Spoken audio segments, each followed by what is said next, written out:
Merci Seigneur pour ce merveilleux jour du lundi 27 décembre 2021.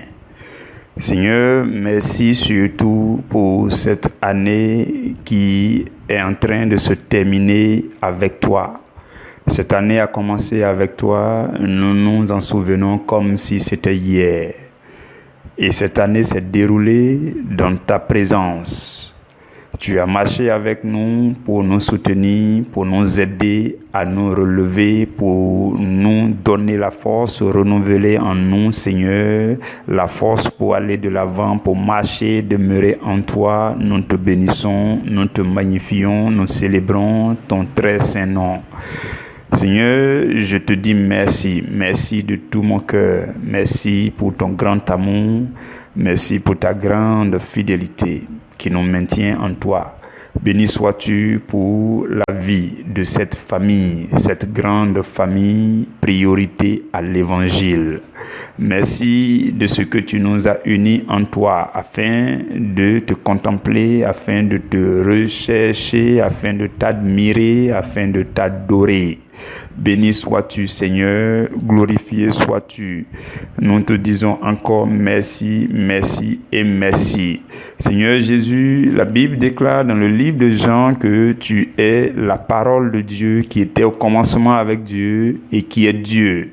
Et la Bible dit au verset 14, « Et la parole a été faite chair et elle a habité parmi nous, pleine de grâce et de vérité.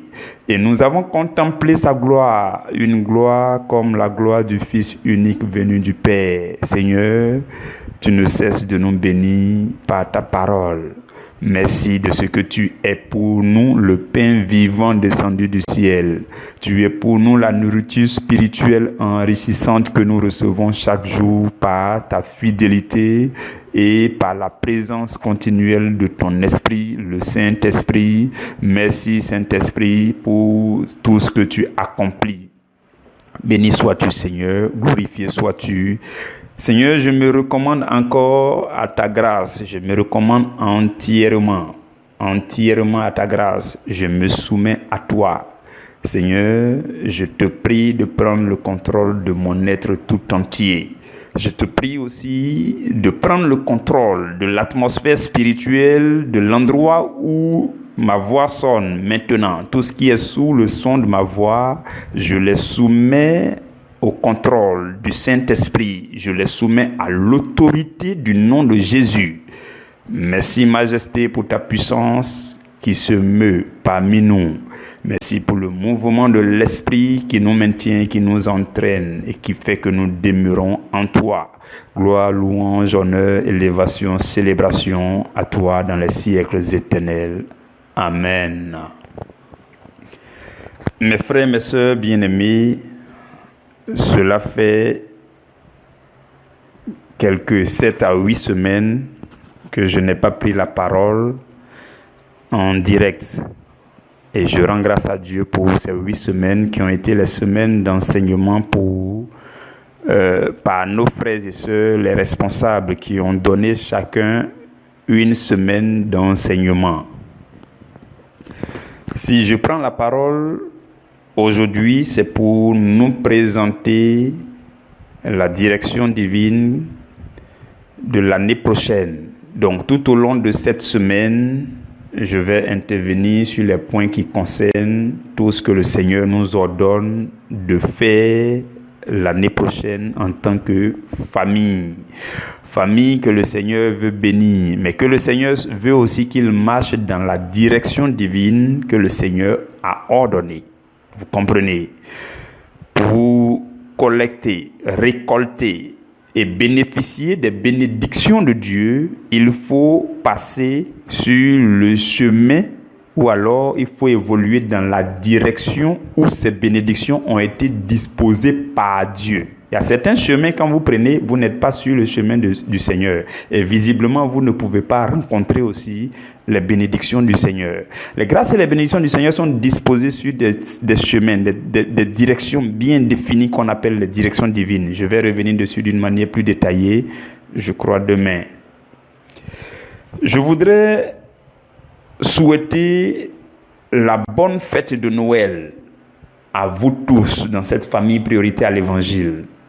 Et aussi, très bonne fête de fin d'année. Que le Seigneur nous fasse la grâce de demeurer en lui, de nous réjouir dans le Seigneur. De nous réjouir dans le Seigneur et non pas hors du Seigneur.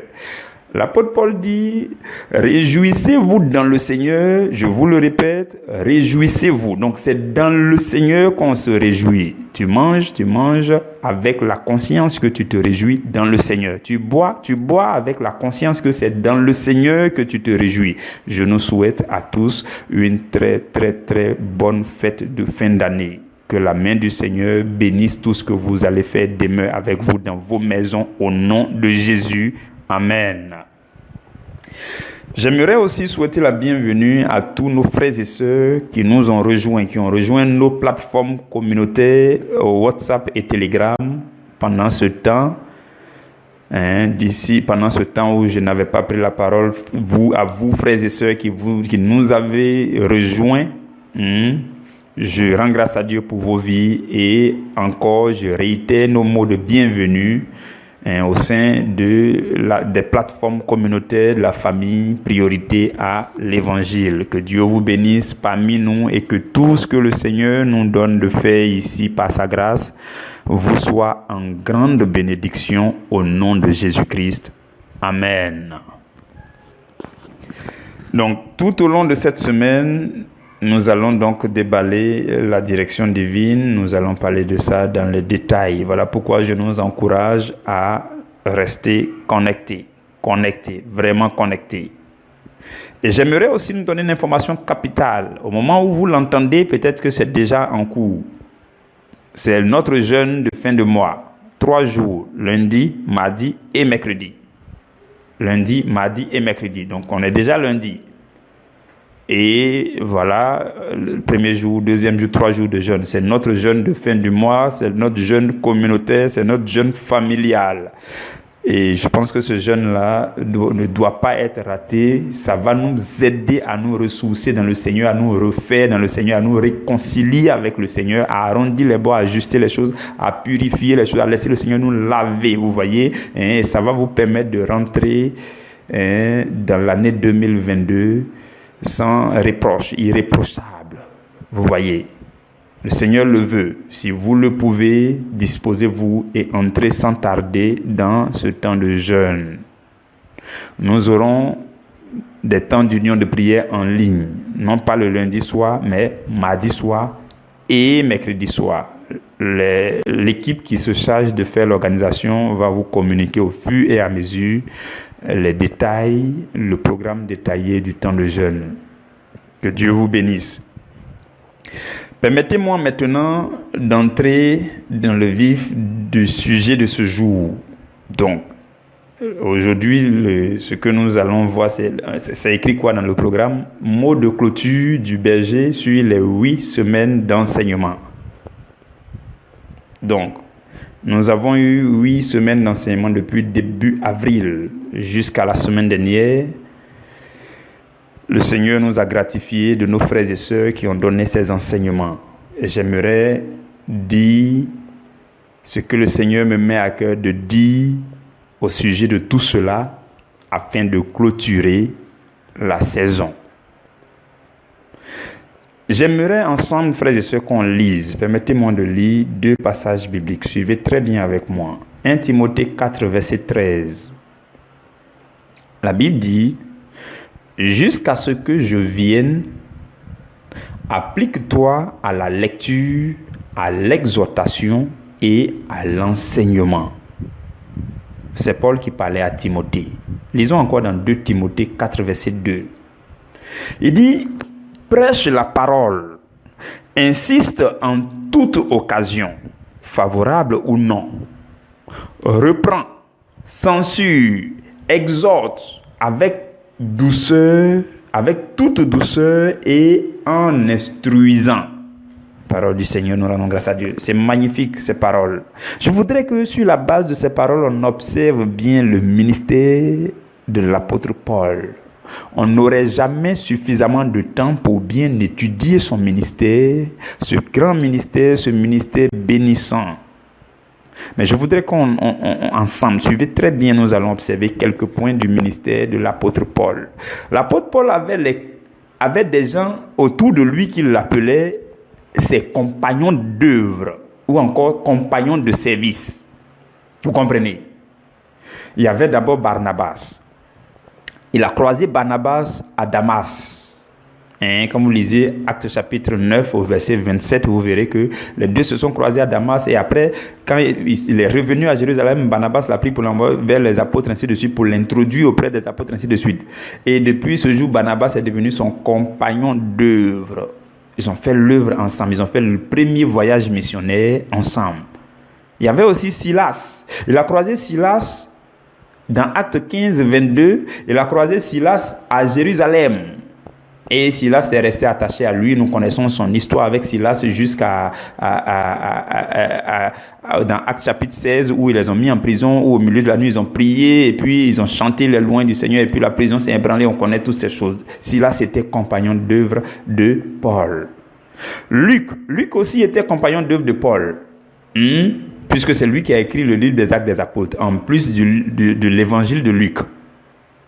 On ne sait pas précisément où est-ce que les deux se sont croisés, Luc et Paul, mais ils étaient fréquemment ensemble. La preuve est que quand vous lisez le livre des Actes des Apôtres, il y a des parties où vous verrez que, comme c'est Luc qui a écrit, il dit « nous faisons ceci, nous sommes allés ici, nous sommes allés là ». Vous pouvez lire Actes chapitre 16, verset 10, verset 17, vous verrez que c'est à partir même du chapitre 16 qu'il a commencé à dire « nous embarquâmes pour aller ici, nous sommes allés ici, Paul et nous avons fait ceci ». Donc ça veut dire que lui qui a écrit le livre était avec Paul. Donc Luc était le compagnon de service de Paul. Aquilas et son épouse Priscille ou encore Prisca, c'est le même nom. Donc voici d'autres compagnons de service. Ils se sont rencontrés à Corinthe. Ils ont rencontré Paul à Corinthe, dans Actes chapitre 18. Et dans Romains au chapitre 16 au verset 3, l'apôtre Paul les appelle mes compagnons d'œuvre en Jésus-Christ. Et dans 1 Corinthiens 16, 19, la Bible révèle qu'ils avaient une église dans leur maison, Aquilas et sa femme Priscille. Donc ça veut dire qu'une église a été fondée dans leur maison. Et c'était compagnon de service de Paul. Apollos aussi. Aquilas et sa femme Priscille vont rencontrer Apollos à Éphèse. Et ils vont le prendre et puis ils vont lui exposer très bien ce qui concerne le Seigneur Jésus. Apollos était déjà versé dans les Écritures, la loi, ainsi de suite. Timothée, voici un autre compagnon de Paul. Paul l'a rencontré à Derbe, à Lystre, dans Actes chapitre 16, et il a pris. Régulièrement, il appelle mon enfant légitime dans le Seigneur, mon fils Timothée, ainsi de suite. Et à des moments, Silas et Timothée vont faire équipe. Ou bien Timothée et Éraste, qui était un autre compagnon de service de Paul encore. Ils vont faire équipe ensemble. Vous voyez toute cette ambiance d'équipe, vous voyez, je suis en train de nous faire voir un peu les compagnons, tous ceux qui entouraient le ministère de Paul. On pouvait en citer plus. On pouvait parler de Épaphras. Il y avait aussi un certain Urbain, la sœur Aphia, Archippe. Et dans Colossiens 4, verset 7, il parle de Tychique. Et il dit, Tychique, le bien-aimé frère et le fidèle ministre. Il y avait un autre qu'on appelait Andronicus, Junias. Et il y avait aussi Tite. Et quand il faisait mention de Tite dans 2 Corinthiens 8, 23, l'apôtre Paul l'appelle notre associé et notre compagnon d'œuvre. Vous voyez, donc associé, compagnon d'œuvre. Vous suivez tout cela. Et dans Philippiens 2, 25, il parle au sujet d'un autre qui s'appelle Épaphrodite. Et il dit, j'ai estimé nécessaire de vous envoyer mon frère Épaphrodite. Mon qui? Mon frère Épaphrodite, mon compagnon d'œuvre. Mon compagnon d'œuvre et de combat. Vous comprenez tout cela? Donc, c'était des gens qui entouraient le ministère. Vous voyez, aujourd'hui, on dit Paul a fait ceci. Non, ce n'était pas Paul seul, frères et sœurs. Paul était entouré de ses compagnons. Il dit mon frère, il dit à celui-ci mon frère, il dit à l'autre mon compagnon de service, il dit à l'autre, le fidèle ministre, il dit à l'autre le fidèle bien-aimé frère, il dit à l'autre mon fils légitime dans le Seigneur, il dit à l'autre mon enfant dans le Seigneur, en notre commune foi. Vous comprenez? C'était tout cela le ministère, le grand ministère de l'apôtre Paul que la première église a connu. et qui nous bénit jusqu'à aujourd'hui, qui bénira éternellement les générations après nous. Et parmi eux encore, ils étaient des co-auteurs des lettres de Paul. Vous voyez, quand on dit le livre de Romains, le livre de 1 Timothée, enfin, 1 Corinthiens, 2 Corinthiens, ce n'est pas Paul seul qui a écrit, frères et sœurs. Observez, vous verrez que ce n'est pas Paul seul, même quand vous prenez d'abord le livre de Romains. Dans Romains 16, au verset 22, celui qui était secrétaire de Paul va écrire, il va signer. Il s'appelle Tertius. Il dit, je vous salue dans le Seigneur, moi Tertius, qui a écrit cette lettre. Alors qu'au début du livre de Romains, Paul dit, moi l'apôtre Paul, serviteur du Seigneur sans entendant. Mais en réalité, lui, il a dicté et puis Tertius a écrit. Donc, ils ont travaillé ensemble. Ils ont écrit les épîtres ensemble.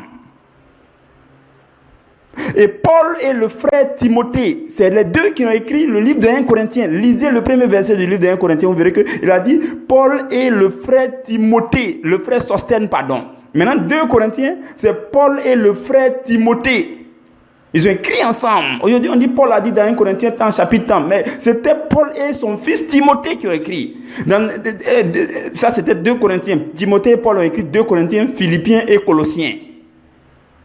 Maintenant, Paul et Sosthène ont écrit 1 Corinthiens. Paul et Silas ou encore Sylvain, c'est le même nom, c'est la même personne. Paul et Sylvain et Timothée ont écrit 1 Thessaloniciens, 2 Thessaloniciens. C'était un travail d'équipe, frères et sœurs. Aujourd'hui, on dit Paul a fait ceci, Paul a écrit ceci. Non, c'était un travail d'équipe. Le Saint-Esprit les avait animés. C'était une équipe bien formée, bien organisée. Et ils travaillaient dans le Seigneur, sous l'inspiration du Seigneur. Ils faisaient toutes choses ensemble. Vous comprenez, frères et sœurs?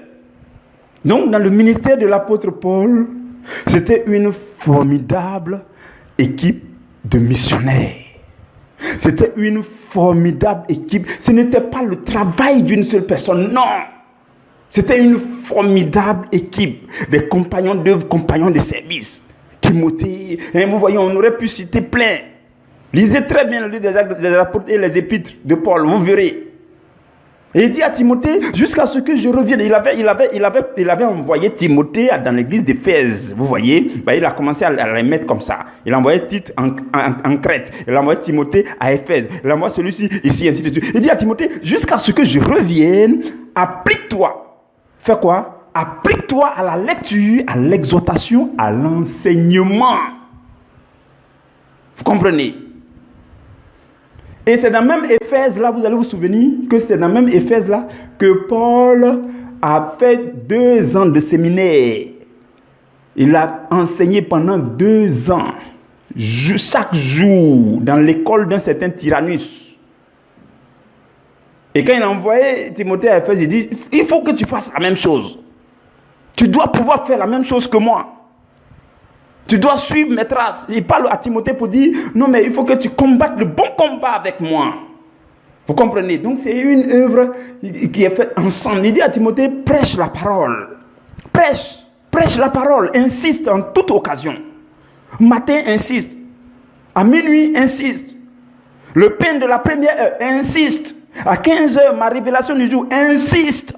Il dit prêche la parole, insiste en toute occasion, que ce soit occasion favorable ou non, peu importe ton programme surchargé, insiste, prêche la parole. Il dit en occasion favorable, qu'il pleuve, qu'il neige, qu'il soleille, il faut que tu prêches la parole, que ton programme professionnel soit surchargé, hyper chargé, que tu sois surbooké, prêche la parole. Voilà ce que Paul dit. Il dit à Timothée, oui, mon frère, je te dis, il faut que tu insistes. Insiste. En toute occasion, prêche la parole, favorable ou non. Il dit, reprends, censure, exhorte, avec douceur et en instruisant. Vous comprenez, frères et sœurs responsables? C'est dans cet élan que le Seigneur est en train de nous conduire. Voilà pourquoi chacun de vous doit se préparer à enseigner en toute occasion, favorable ou non. Et c'est ce que vous avez fait. Et c'est ce que vous êtes en train de faire. Et c'est la disposition de cœur que vous êtes en train d'épouser, très chers responsables. Que Dieu vous bénisse.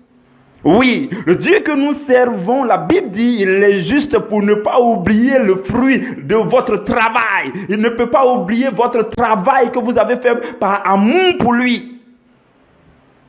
Et vous avez épousé cela avec le cœur. Chacun a eu une semaine pour enseigner, pour donner un séminaire. Chacun de vous est venu développer un thème avec 6 sous-thèmes différents. C'était magnifique. Le peuple de Dieu a été béni. Vous avez été à la brèche. À la brèche. L'amour de Dieu, source de la plénitude de vie. C'était le thème du Respotieri. Dès la première semaine de novembre. C'était bénissant. C'était vraiment bénissant. Le Seigneur nous a bénis à travers chaque sous-thème. Il s'est appuyé sur Jean chapitre 3, verset 16. Ensuite, c'était le tour du Respo Nestor. Nous avons été bénis. Il a aussi parlé de l'amour de Dieu. Vous voyez, parce que les thèmes devaient sortir du message qu'on prêche dans la famille priorité à l'évangile. Dans la famille priorité à l'évangile, nous prêchons, vous voyez, le message même, c'est priorité à l'évangile. Aider les gens à donner la priorité à l'évangile. Ça, c'est le message suprême. Mais de façon pratique, ce que nous prêchons, c'est la foi basée sur l'amour divin et l'unité du corps du Christ. Vous avez déjà vu ça quelque part sur nos pages Facebook, YouTube, je ne sais pas. Mais c'est ce qui est prêché ici. La foi. La foi. Ce n'est pas n'importe quelle foi. Ce n'est pas une foi qui va aller brutaliser les gens et qui ne manifeste pas l'amour. Non. La foi basée sur l'amour divin et sur l'unité du corps du Christ. Le corps du Christ est un. Les guerres d'église là, on n'est pas dedans. On n'est pas dedans. Ici, ça n'existe pas. Il n'y en a pas ici. Les guerres entre pasteurs et pasteurs, ce n'est pas ici. Entre prêtres et prêtres, ce n'est pas ici. Vous voulez parler de ça? Ce n'est pas ici. On n'en parle pas ici. On n'en cause même pas ici. Non. Nous prêchons l'évangile de Jésus-Christ de Nazareth. Vous comprenez? Vous comprenez? On n'a pas encore prêché même sur le nom de la vision. Priorité à l'évangile, c'est fort, c'est très fort, c'est plus fort. Quiconque épouse la mentalité de priorité à l'évangile, sa vie change à jamais. Je vous le dis, c'est la vérité. C'est ce qui fait de cette œuvre une œuvre sacrée. Très sacrée, je vous le dis. Vous verrez de quoi je parle un jour. Un jour, vous verrez de vos propres yeux de quoi je suis en train de vous parler maintenant. Vous comprenez? Donc, chaque thème de chaque responsable devait sortir, provenir de tout cela. Soit l'amour, soit la foi, soit le service, soit ainsi de suite. Donc, la 3e semaine, notre sœur, la Respo Tendresse, nous a parlé du pardon. Donc, son thème, c'était le pardon qui ouvre les portes du salut. C'était encore bénissant, c'était enrichissant. Je rends grâce à Dieu pour sa vie. À la semaine 4, c'était la Respo Corinne. Son thème, c'était le service du Seigneur, accomplissement de ta destinée et source de prospérité. C'était enrichissant, c'était encore bénissant. Semaine 5, c'était la Respo Emmanuel Gloire. Son thème, c'était l'urgence de donner à Dieu la première place dans nos vies. Elle a essayé de frôler un peu priorité à l'évangile. Ça a été bénissant. À la semaine 6, c'était le Respo Baudelaire. Chrétiens, rejoignons tous l'armée de l'Éternel des armées rangée en bataille. Donc l'armée du Seigneur, elle est une. Vous comprenez, le corps du Christ, elle est une. Donc le système défensif immunitaire du corps du Christ sanguin, dans le sang du Christ là, tout devrait être un. Comprenez? Donc l'armée chrétienne devrait avoir une mentalité commune. Celle de combattre le diable et non de combattre le frère chrétien ou bien l'autre congrégation ou bien l'autre ministère. Comprenez, dès lors que vous commencez à combattre un autre ministère, vous n'êtes plus dans le plan du Seigneur, vous n'êtes plus dans la volonté parfaite de Dieu. Parce que vous ne visez plus le bon ennemi, vous visez le mauvais ennemi, votre frère. Ce n'est pas ça. Voilà pourquoi on parle de l'unité du corps du Christ, ici. À la semaine 7, c'était notre sœur, la Respo Solange. Son thème, c'était la prière d'action de grâce dans les moments d'épreuve. C'était bénissant, c'était fortifiant, c'était réconfortant. Que Dieu vous bénisse. Et la dernière semaine, c'était mon épouse qui a donné les enseignements. Et son thème, c'était l'urgence de voir Jésus. C'était une expérience enrichissante pour elle. C'était bénissant et je rends grâce à Dieu. Frères et sœurs, je bénis le nom du Seigneur pour vos vies, vous tous qui avez accepté de donner les séminaires. Quand j'ai pris le ministère de l'apôtre Paul, ses compagnons de service, je sais que vous avez compris où est-ce que je voulais en venir. Qu'est-ce que je veux dire, frères et sœurs? La vision priorité à l'évangile. Quand vous observez le logo, vous verrez que le mot vision est écrit en vertical. C'est-à-dire la vision nous vient du ciel. Et maintenant, le mot mission est écrit en horizontal. Ça veut dire qu'on va parcourir le monde pour accomplir la mission qui est rattachée à cette vision. Donc, le travail pratique, beaucoup plus pratique. Le travail de terrain s'appelle la mission. Mais le travail de départ, en back office, le travail en arrière-plan, voilà, ou alors le travail préliminaire et tout le travail en arrière-plan qui va continuer, c'est la vision, comprenez? Donc, ce n'est pas une personne qui va l'assurer. Voilà pourquoi je rends grâce à Dieu pour la vie de ces frères et sœurs qui sont en train d'être. Pour eux, c'est une formation. C'est une formation. Pour eux, le Seigneur est en train de les préparer progressivement, pas à pas. Que Dieu vous bénisse, frères et sœurs, très chers Respo. Je vous aime dans l'amour du Seigneur. Et je sais que le Seigneur atteindra avec vous les sommets que vous voulez atteindre avec lui. Le Seigneur a de la force disponible. La grâce de Dieu est plus que suffisante pour vous conduire là où vous voulez arriver. En fonction des talents que Dieu a mis en vous, frères et sœurs, il n'est pas question d'aller les enfouir. Non, on ne cache pas les talents du Seigneur. Non, il faut les laisser sortir. Les dons de Dieu doivent être révélés. La Bible dit le monde entier, la création tout entière attend avec un ardent désir la révélation des fils de Dieu. Donc les fils de Dieu doivent être révélés. Les dons que Dieu a mis en eux doivent être révélés. Donc tout cela, nous le faisons quand on confie un thème à tel responsable, à tel membre, ainsi de suite. Nous le faisons afin de le bousculer, à faire sortir de lui le don de Dieu pour que ce don soit révélé à la création. Et que la création adore, célèbre Dieu. Et que la création élève le nom de Dieu. Et que la création glorifie Dieu. Vous comprenez, frères et sœurs? Donc, nous sommes à la fin, effectivement à la fin de toutes ces saisons d'enseignement pour cette année. Et ce que je voudrais dire, c'est qu'il n'y a pas eu que 8 semaines d'enseignement. Pour ceux qui nous ont pris en cours, toutes choses ont commencé en avril 2019. Depuis lors, il y a eu des enseignements presque chaque jour jusqu'à maintenant. Et tous ces enseignements sont disponibles. Les numéros que vous voyez, on dit numéro de pain, numéro de temps. C'est environ le nombre d'enseignements qu'il y a eu depuis que nous avons commencé la préparation de cette œuvre. Donc, je crois 700 et quelques. Donc, ça fait effectivement aussi 700 et quelques enseignements qui sont disponibles en ligne, que vous pouvez écouter, vous pouvez suivre. Je puis vous dire, le Seigneur, par sa grâce, a mis dans chaque enseignement quelque chose de nourrissant pour celui qui l'entend. Je n'avais pas besoin de le dire. Vous pouvez vous-même l'attester. Et en les écoutant, le Seigneur vous bénira. Donc, sur la page YouTube, la page Facebook, vous pouvez vous y rendre en fonction des sous-thèmes. Tout a été daté, tout a été mis dans les playlists, nommé, daté, correctement, titré correctement. Vous pouvez suivre et écouter tout ce que vous voulez en fonction de vos besoins spirituels du moment. Que Dieu vous bénisse. Nous allons nous retrouver encore demain. Lorsque nous allons nous retrouver demain, c'est pour vous présenter la direction divine pour l'année 2022. La direction divine. Et au fur et à mesure, sur les 2 jours à venir, je vais nous donner les détails même de cette direction. C'est-à-dire les programmes clés de la famille priorité à l'évangile. Qu'est-ce qu'on doit faire? Quel chemin sur lequel nous tous on doit évoluer. Parce que sur ce chemin, Dieu a disposé les grâces et les bénédictions pour nous. Les grâces tant spirituelles que matérielles et visibles. Dieu les a disposées sur cette direction que nous devons prendre ensemble. Mais il faut que je vous présente clairement cette direction que Dieu m'a montrée.